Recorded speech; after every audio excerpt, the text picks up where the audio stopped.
Okay, welcome everybody. Welcome to this session by Study Speaks. So today we are going to have another tutor or student driven session where the student is going to play the role of an IELTS speaking evaluator and I'll be taking the role of a candidate. So today's speaking topic is a bit quirky topic. It is not a usual topic for everyone. So you will enjoy it, and we are going to go through all the three parts. So note carefully how I am tackling each of the three parts.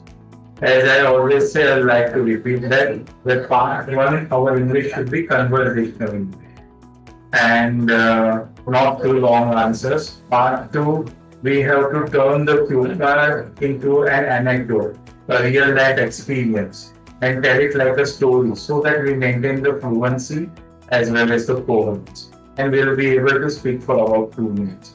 And in part three, you need to answer like a professor, generalizing it, but as well as going deep into the causes and effects. So the interviewer is going to be Kesha, and she is one of our students who joins these online classes. Right now, she is stationed in Mumbai, and she is preparing for the IELTS to go to one of the US universities which she likes. So, up to you, Kesha. Thank you. So we will begin with part one. The first question is, do you enjoy drawing and painting? Why or why not? Yes, I really like drawing and painting, but I'm not a very good at it. And I usually like to doodle on rough pages, but I don't save it as a work of art. Okay. Did you enjoy drawing and painting when you were a child? Yes, but it was not always. At times I liked it when nobody tells me to do it, but if it was a homework from the school, I never liked it. What kind of things did you do in art lessons at school? A lot many things, literally learning how to draw sceneries and learning how to draw pots and glasses and tables. And also we used to draw a lot of freehands. Okay. And do you have any art in your home? Uh, Not specifically. None of us in our home are inclined towards the art. But lately I have had an indignation of drawing. So maybe in the future we'll have some artwork in our home. Okay. So now we'll start with part two, wherein the topic is describe a visit to an art gallery or museum where you saw artworks or interesting objects.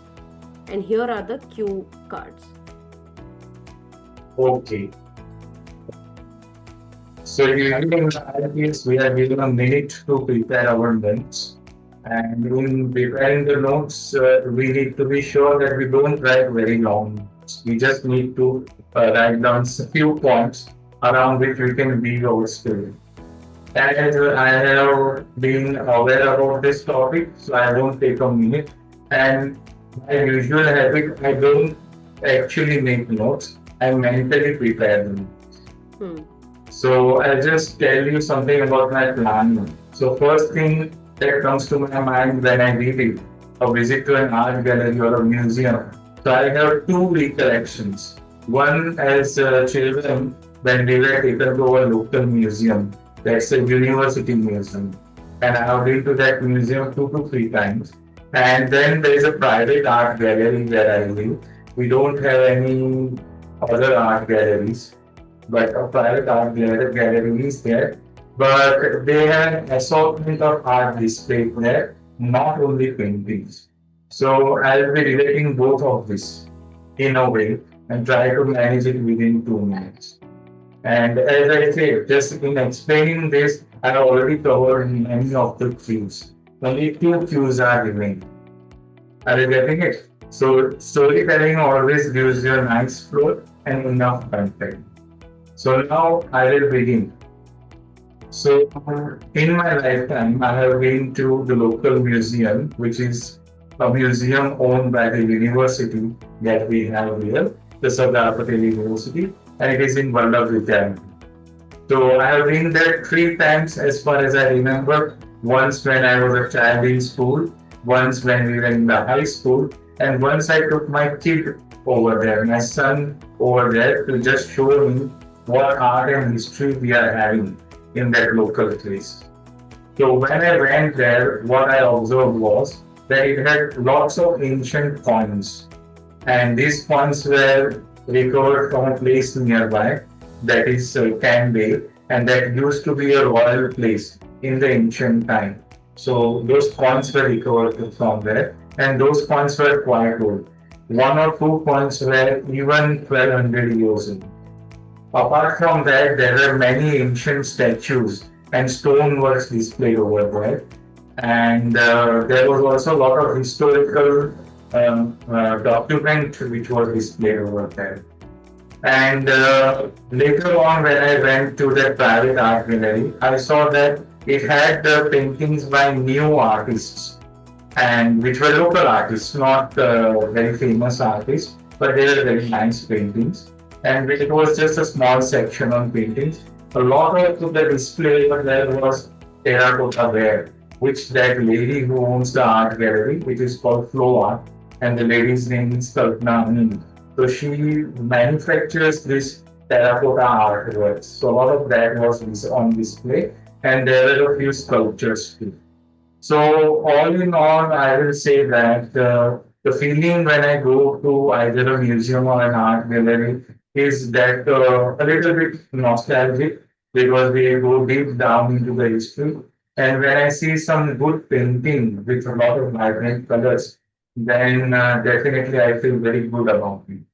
I would recommend people to go to both the museums and the art galleries whenever they have free time. They'll definitely be happy about it. So, That was did I speak for 2 minutes? yeah, that was 2 minutes and 15 seconds. That's good enough. So, how is it? How will you objectively analyze it? Did I cover the cues? Yes, you did. And you also gave a lot of background as to you visited and then you took your family, your kid also there. So you gave a lot of background to it. So yes, it was, and it was very logically sequenced.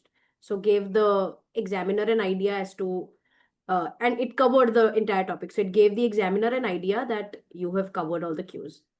Okay, good, good. Well, awesome. Okay. So now starting with part three, what can you learn about different cultures from their artwork?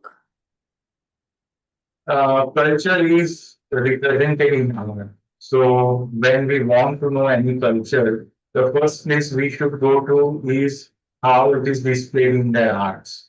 And anthropology particularly follows this approach, as far as my reading goes, that they look at the art and artifacts that they find, and then they will come to know about the lifestyle of the people, how they live, what they wore, what was their social structure, what was their religious aspect, and all sorts of other information.